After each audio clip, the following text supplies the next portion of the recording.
Hello, welcome back. I hope everyone had a great couple of weeks. So, today we are going to be talking about what it has been like running my own design studio in my 20s. I get asked this question quite often, so I figured it was time to make a video about it.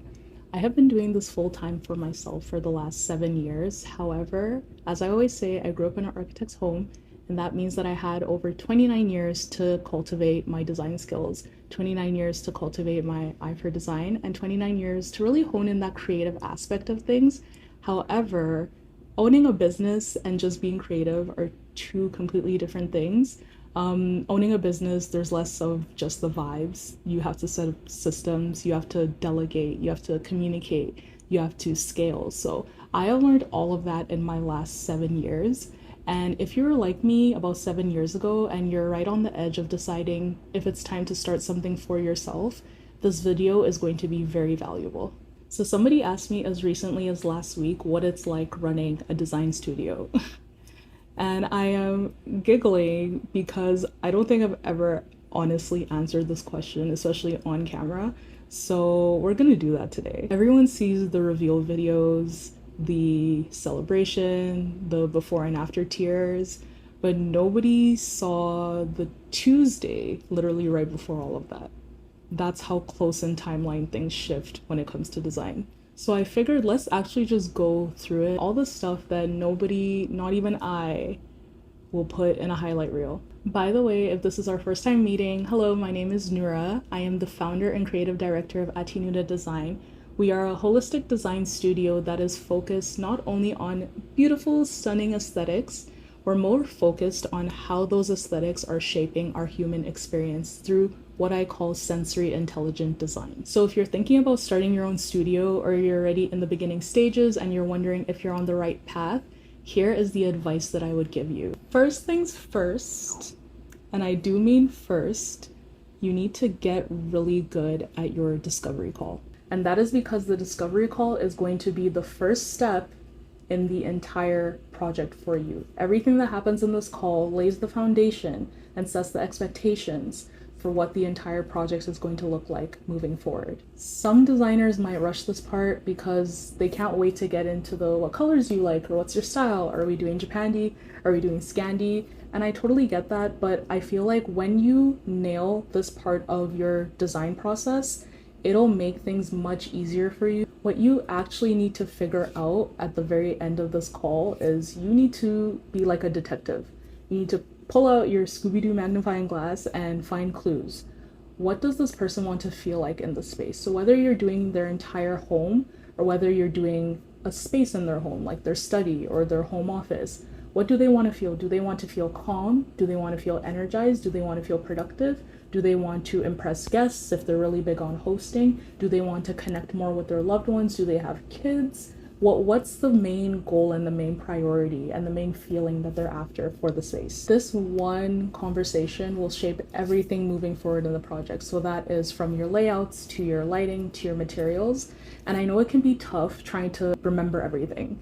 I struggle with that a lot, especially at the beginning, because there's so many moving parts. Like that client may not be the only client that you're working with, and then you have to talk to your vendors, and then if you have people on your team, you have to talk to them, and then you're a human being, right? So you probably have a family and they have expectations of you. So sometimes it might be tough to remember every single tiny detail.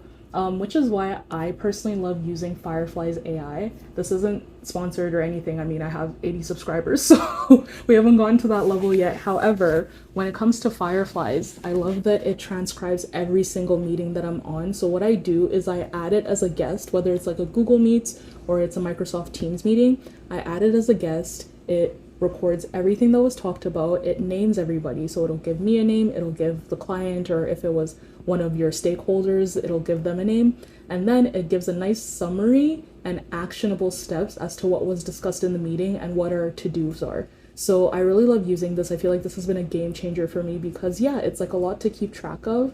So when you have a tool or any other transcription service like Firefly's AI, it really allows you to be present and focus on the person that you're speaking with, because before I would be so focused on making sure that I got all my notes and I made sure that I captured everything, and I would ask the same question twice just because I didn't want to forget anything. But that takes away from the client experience, that takes away from the client call, and you really want to show the client that you are present and you're with them and you're engaged with them. And I think outsourcing the transcription of the meeting is something that's really helpful for that. The second piece of advice that I would give you is that you actually need to understand the industry and the field and not just have taste.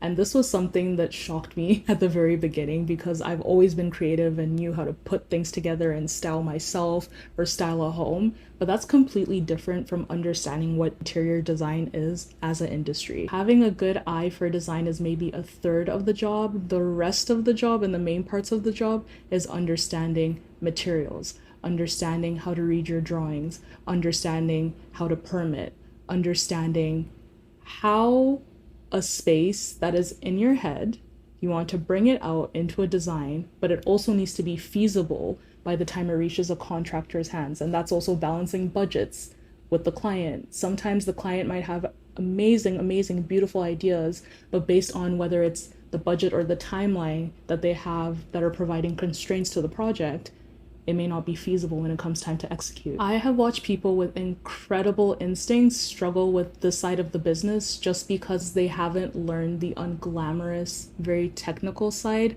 of the field, and it's something that is non-negotiable. It just needs to be done. The third piece of advice that I would give you is you need to get comfortable pushing back.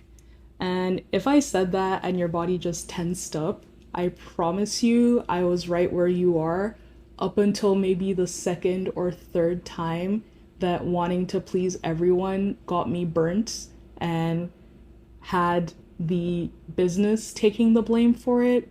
You must get comfortable pushing back. There will be a time where a client comes to you with an idea or with a way that it might work better for them, but it would not work better for your processes that you have in place. Like, for example, I had a client who we did the entire design and they wanted me to implement it. However, they wanted an engineer and their general contractor on it, which is someone that I hadn't worked before, which I'm all fine with collaborating.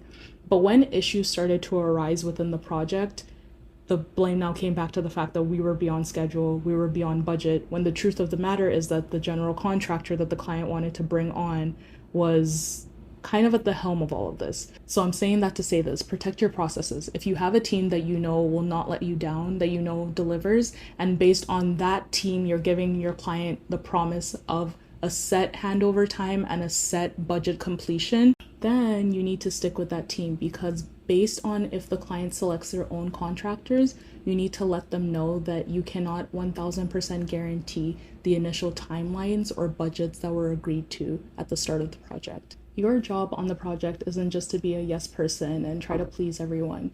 You were hired on as a trusted partner, and what do? Partners tell themselves the truth.